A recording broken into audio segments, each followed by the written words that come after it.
Hey, howdy, hi, hello, and welcome to another reaction video.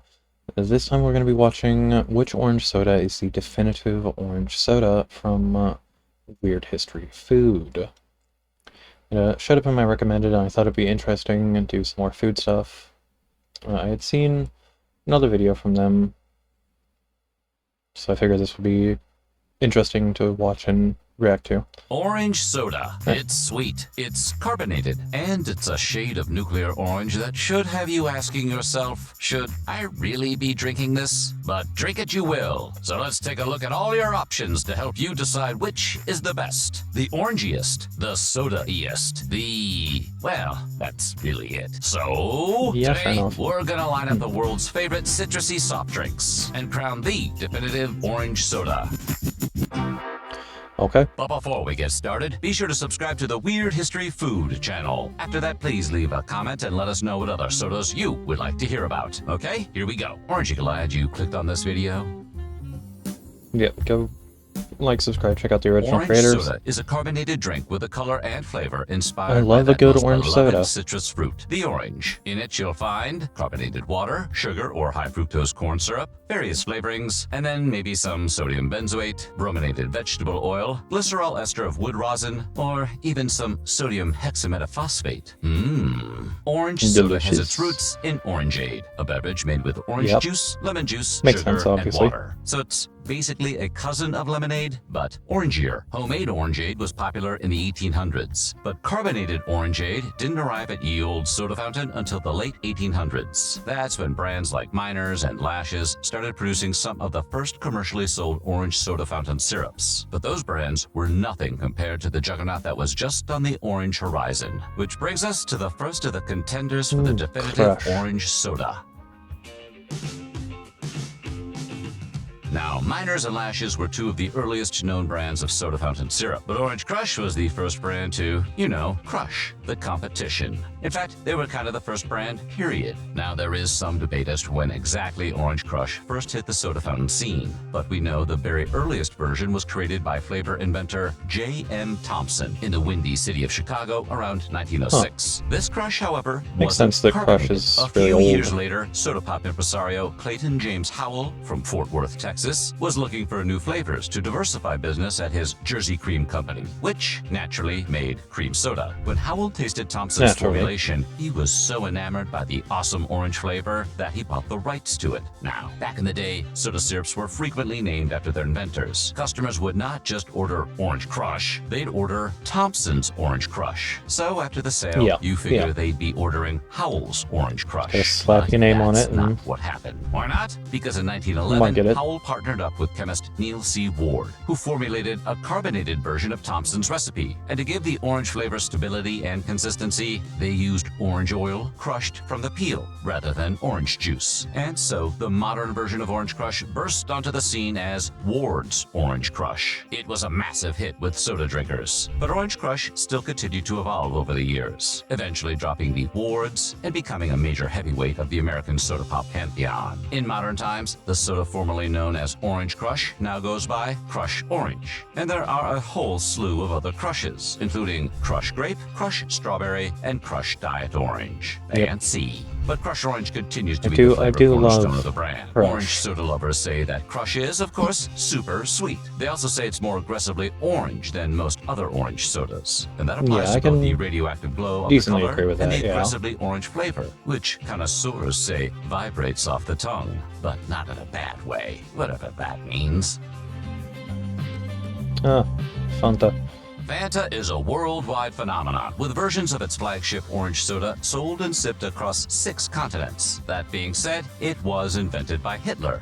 Okay, not really. But Fanta did originally emerge in Germany during World War II, which, for obvious reasons, the country faced a trade embargo from the United States. That made it tough for Coca-Cola Deutschland to acquire all proper ingredients for Coca-Cola production. At the same time, the British maintained a naval blockade that also made it impossible to import the popular drink. So, Max Keith, The head of Coca-Cola Deutschland, who, let's be clear, came up was with their not own a orange soda. Nazi, used whatever ingredients were available, which were mostly leftovers from other food production. Things like residual sugar beets, surplus whey, or apple pumice, a mash of apple peels, seeds, and stems Fanta was left over originally from apple. processing. These leftovers were then used to make a carbonated Coca-Cola alternative. Yum! Anyway, when dreaming up a name for this new beverage, Keith encouraged his team to use their imagination, or Fantasie, as they say in German. One of his salesmen, Joe Knipp, pitched a shortened version of the word, Fanta, and the soda brand was born. And the makeshift drink was a hit. In 1943, 3 million cases of Fanta were sold in Germany. Not bad. Part of Fanta's popularity at the time was due to its high sugar content. Sugar was severely rationed at the time, again because war. But Fanta, due to its popularity, was able to circumvent some of the restrictions. As a result, many home cooks used the soda to add sweetness and flavor to their soups and sauces. After the war ended, Coca-Cola regained control of the Fanta production plant, including the formula and trademarks, but discontinued production in 1949. The drink we recognize today was reborn in 1955 in Naples, Italy, where a reformulation of Fanta using oranges was introduced to a thirsty, thirsty world. And from there, it took off like a turbocharged Vespa. Fanta is generally described as having a lighter carbonation and milder orange flavor than Crush, while still being incredibly sweet. It also has a slightly less intense electric orange color. Bottom line, compared to Crush, Fanta offers a softer, but still chemically tasty drinking experience.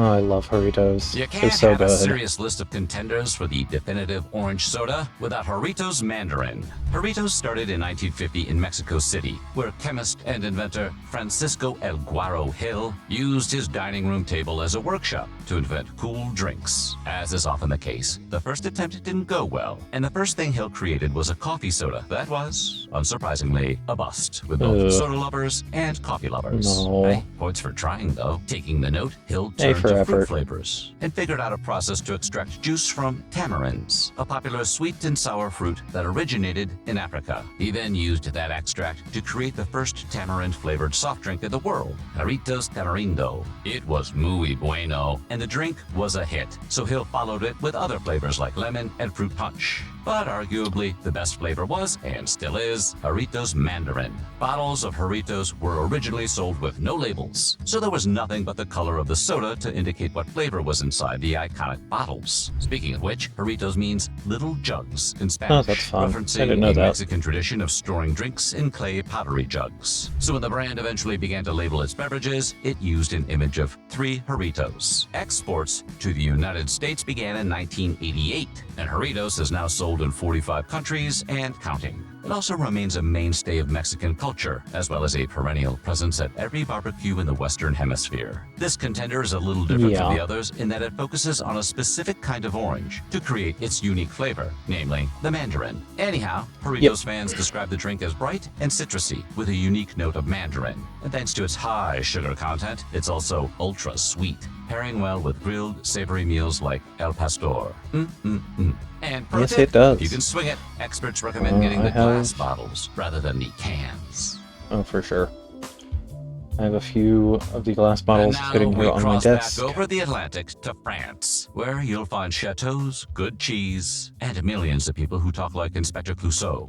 And you, my friend, can count on me to do everything in my power to get you out of this plaza. As some might assume. It's also where you'll find French people aren't real. The refreshingly fizzy drink was formulated by Spanish pharmacist Agustin Trigo Miralles as Naranjina in the early 1930s. He sold the formula to Léon Béton, a French businessman based in French Algeria in 1935. But Orangina's path to fame was hampered by the outbreak of a traumatic global conflict. Yep, it's World War II again. After the war, Léon's son, Jean-Claude, who is not Jean-Claude Van Damme, took over the reins of his father's company in 1947. Seeing the potential in Orangina, he revived the recipe and finalized the now famous spherical bottle inspired by the shape of an orange. orange. 4 years later, he launched the brand in France. Yeah, I've never had this, Orangina so was then mostly can't really produced in comment on it. French Algeria until the Algerian War for Independence broke out.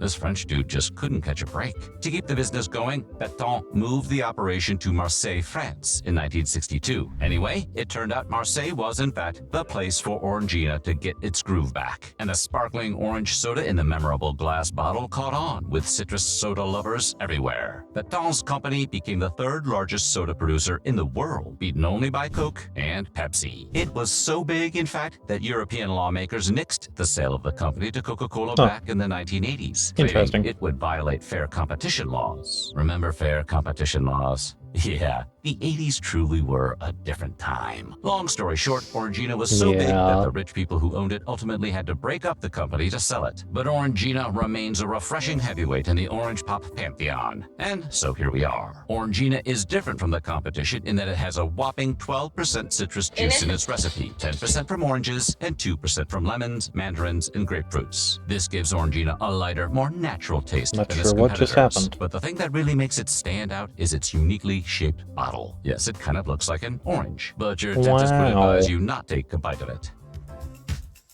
Well, he can't stop me. So, unlike many of its predecessors, Sunkist soda was not born out of European weaponized conflict. It was born out of a marketing move by Sunkist Growers, a cooperative of California citrus growers, best known for producing fresh oranges, lemons, and other citrus fruits. In early 1978, Sunkist Growers branched out and licensed its name to the General Cinema Corporation, which conducted research into formulating a new beverage for the lucrative orange soda market. This move was generally unsurprising, as General Cinema was the leading independent bottler for PepsiCo at the time. Once the new pop was perfected, Sunkist was given a grand regional introduction in New York City. This stuff's made in New York City? Yes, New York City. And it was successful enough to be franchised to bottling companies nationally. The new soft drink arrived with a splashy ad campaign. It featured television and radio commercials rocking to the Beach Boys' Good Vibrations, and the slogan, Fun, Sun, and Beach, which sounds like it was coined by someone trying to get out of the office early on a Friday. Nonetheless, the soda became a nationwide hit, and in 1980, Sunkist became the #1 orange soda in the US, and the 10th best-selling soft drink overall. But the reason Sunkist made waves wasn't just because of the high amounts of sugar and the catchy commercials. It was because Sunkist was a little bit different. I'm a loner, Daddy. A rebel. Yes, Sunkist had a kick that no other orange soda on the market had at the time. Caffeine. Unlike Crush or Fanta, a serving of Sunkist sports 19 milligrams of that peppy nectar of the gods. By comparison, Coca-Cola has 33 milligrams, and a shot of espresso has 63. So, Sunkist doesn't have a lot of caffeine, but compared to other orange sodas, it has that rebel edge. Otherwise, connoisseurs say it's pretty similar to its competitors. So, when you pick up a Sunkist, you'll get what you expect, plus a jolt of caffeine. Okay, what is the century-long success of orange soda soda all over the world, and a strong market share potential thanks to consumers seeking an alternative to cola, many soda makers have jumped on the citrus soda bandwagon. There's Slice Orange, Top Orange, Campa Orange, Royal True Orange, San Pellegrino Arancata, Arctic Orange, Frio, Ice Peak, Solo, Mihai Orange, Shasta Orange, Fago Orange, Britvic Orange, Zamzam Orange, F&N Outrageous Orange, and Walmart's Great Value Orangette. That's a lot of orangey burps. With such a crowded market, there's brands probably try far to stand more out out there. with unique differences. Some brands boast health benefits. Other companies focus on the flavor experience or the use of more natural ingredients. Still others lean on the ingredients they don't have, like sugar or artificial colors. Truly, we live in the orange soda renaissance, or orange soda-sance. Let's workshop that later. But now, it's time to crown the winner. Obviously, opinions on the best tasting orange soda can vary widely, and are largely a matter of personal taste. But if you're looking for the definitive orange soda, you're looking for the beverage that is to orange soda what Coke is to colas. And so, with this gold standard in mind, there can only be one winner. Fanta. That's right. Weird History Food picked a soda that owes its existence to the Nazis. Not for that reason, of course.